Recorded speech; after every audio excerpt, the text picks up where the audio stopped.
मम्मा मम्मा, आज मेरे लिए कोई मीठा मीठा सा फल लेकर आना।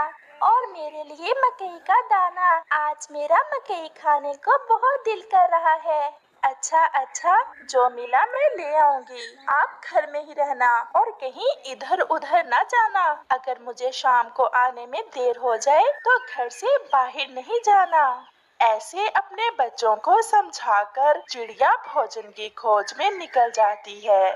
थोड़ी ही दूर उसे एक कौवा एक पेड़ की ढाल पर बैठा हुआ मिलता है। चिड़िया उस कौवे के पास रुक जाती है। कौवे भैया, मैं भोजन की खोज को जा रही हूँ, क्या आपने भोजन ढूंढ लिया?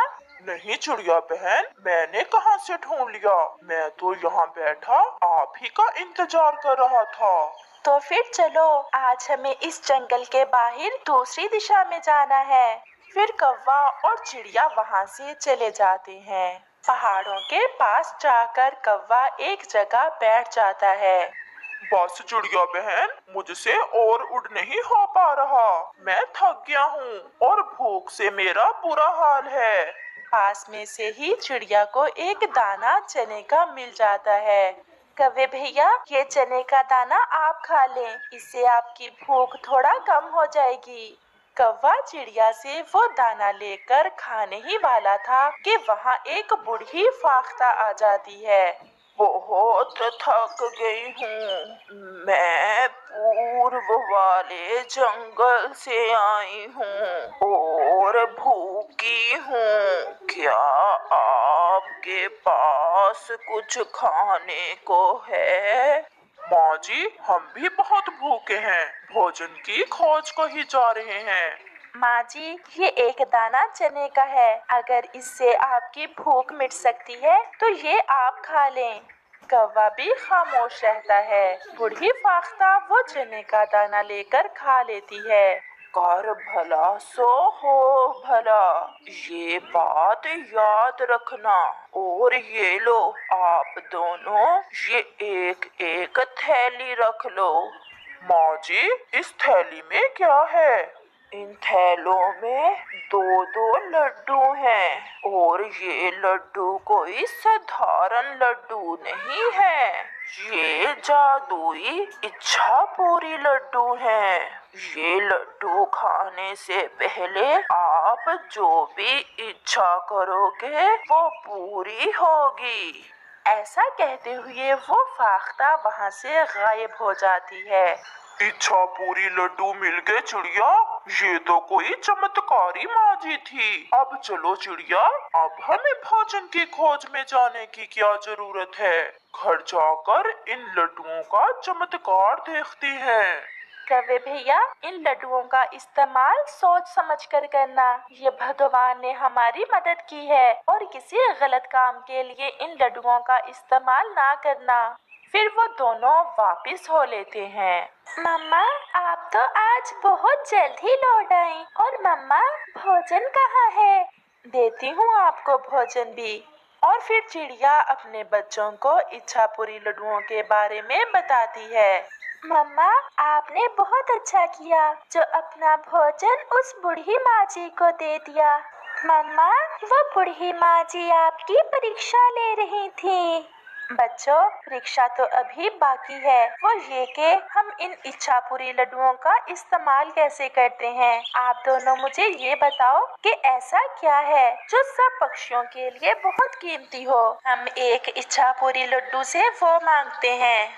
मम्मा, मैंने स्कूल में पढ़ा है कि सबसे कीमती चीज सेहत और तंदुरुस्ती है। अगर हमारे जंगल के पक्षी स्वस्थ होंगे तो वो कुछ भी कर सकेंगे। और फिर चिड़िया थैली से एक इच्छापुरी लड्डू निकालती है और कहती है, इच्छापुरी लड्डू, मेरी इच्छा है कि मेरे जंगल के सभी पक्षी स्वस्थ रहें और कोई भी पक्षी कभी बीमार ना हो। ऐसा कहते हुए चिड़िया और उसके बच्चे वो लड्डू खा लेते हैं। दूसरी तरफ कौवा भी खुशी खुशी अपनी पत्नी गोरी कौवी के पास पहुंच गया था और वो उसे सारी बात बताता है। कालू जी, आज पहली बार कोई चमत्कारी चीज हमारे पंख भी लगी है। परंतु सोच लो, इन्हें खाने से पहले क्या इच्छा करनी है। कालू जी, अगर सब पक्षी हमसे कमजोर हों और हम सबसे ज्यादा शक्तिशाली तो कितना मजा आएगा। अगर ऐसा हो जाए तो जंगल के सभी पक्षी हमसे डरेंगे और उन्हें डराकर हम कोई भी अपना काम करवा लेंगे, भोजन भी ला कर देंगे। तो फिर यही इच्छा है मेरी कि इस जंगल के सभी पक्षी बीमार और कमजोर हो जाएं।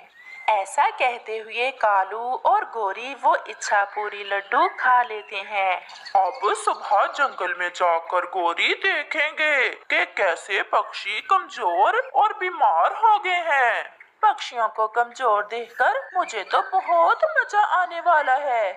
दूसरे रोज चिड़िया अपने दूसरे इच्छा पूरी लड्डू वाली थैली लेती है और अपने दोस्तों के पास चली जाती है। कबूतर और तोते, आज मेरे पास आपके लिए एक बड़ा सरप्राइज है।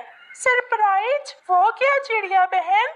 मेरे पास इस थैली में 2 इच्छा पूरी लड्डू थे। एक को मैंने खा लिया है और इच्छा की है कि मेरे जंगल के सभी पक्षी स्वस्थ रहे। तो मैं भी कहूँ, मुझे कल से बुखार था और रात अचानक में स्वस्थ हो गया, तो फिर ये सब काम इच्छा पूरी लड्डू का था।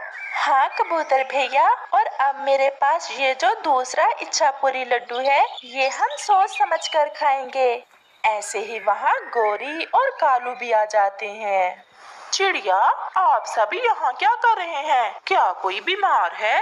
नहीं गोरी बहन, अब हमारे जंगल में कोई भी बीमार नहीं होगा, क्योंकि मैंने इच्छा पूरी लड्डू खाकर यही इच्छा की थी कि हमारे जंगल में कोई भी बीमार ना हो। गोरी, ये क्या हो गया? तो फिर क्या हमारा एक लड्डू बेकार में ही गया? क्या कहा कालू भैया? कुछ नहीं, चल कालू, मुझे एक काम याद आ गया है। फिर कालू और गोरी वहाँ से चले जाते हैं। उस माझी ने 2 लड्डू इस शैतान कौवे को भी दिए थे। ये न जाने अब उन लड्डुओं का क्या करेंगे। चिड़िया बहन, छोड़ो इन शैतानों को। अब हमें ये सोचना होगा कि हम इस दूसरे इच्छा पूरी लड्डू से कौन सी इच्छा पूरी करें। मैं तो कहता हूँ कि इसे खाने से पहले इच्छा करते हैं कि जंगल में हर तरफ मिर्ची ही मिर्ची हो जाए, ताकि तुम्हारा पेट अच्छे से भर सके और बाकी सब भूखे मरें। नहीं तोते भैया, हम किसी ऐसे भोजन की इच्छा करेंगे जिसे सब मिलजुल कर खा सकें। चिड़िया बहन, क्यों ना हम इस इच्छा पूरी लड्डू से जंगल के मैदान में ऐसी चावल की फसल लें जो कभी खत्म ना हो और हम सब पक्षी जिसे खा सकें। और ऐसे हमारे भोजन की चिंता हमेशा हमेशा के लिए खत्म हो जाएगी। फिर वो सब ऐसा ही करते हैं। इच्छा पूरी लड्डू, मैं ये इच्छा करती हूँ कि हमारे जंगल के मैदान में चावल की फसल उगाए जो कभी खराब ना हो। ऐसा कहते हुए वो तीनों दोस्त वो इच्छा पूरी लड्डू खा लेते हैं। फिर वो सब मैदान की तरफ अपनी चावल की फसल देखने चले जाते हैं। कालू जी, ये चावल कहाँ से आ गए? इतने ढेर सारे चावल की फसल पहले तो यहाँ ना थी। ये जरूर चिड़िया के दूसरे इच्छा पूरी लड्डू ने दी है। तो अब हमें भोजन की क्या चिंता? अब देखना मैं कैसे अपनी इच्छा पूरी करती हूँ इस दूसरे लड्डू से।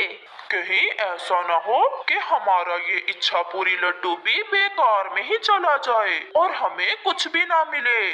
कालू जी, मुझे ना मेरा काला रंग अच्छा नहीं लगता। आधा लड्डू खाकर मैं अपना रंग सफेद करना चाहती हूँ और बाकी का आधा लड्डू तुम मुझे दोगी, क्योंकि मैं उससे अपने लिए एक बड़ा सा घर बनाने की इच्छा पूरी करूँगा, और वो भी इस चावल की फसल के पास ही।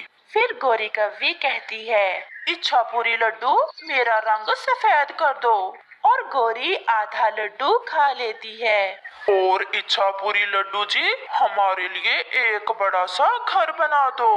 फिर क्या था, उन दोनों की आधी आधी इच्छा पूरी हो जाती है। गोरी का रंग आधा सफेद हो जाता है और आधा घर बन जाता है। कालू जी, ये क्या हो गया? मेरा रंग तो आधा सफेद और आधा काला हो गया। मैंने ऐसा तो ना सोचा था। और घर भी आधा ही बना है, मैंने भी ऐसा ना सोचा था। वो दोनों वहां बैठकर रोने लग जाते हैं। दूसरे पक्षी अपनी चावल की फसल देख बहुत खुश थे और वो गोरी को ऐसे देख उससे कहते हैं, गोरी, तुम गोरी हो या कोई चुड़ैल? मैं गोरी ही हूँ और इच्छापुरी लड्डू ने मुझे ऐसा बना दिया। इच्छापुरी लड्डू ने नहीं, तुम्हारे लालच ने तुम्हें ऐसा बना दिया। वो इच्छापुरी लड्डू हमारे लिए एक परीक्षा थी कि हम उन्हें कैसे इस्तेमाल करते हैं। और फिर गोरी रोते हुए वहां से चली जाती है।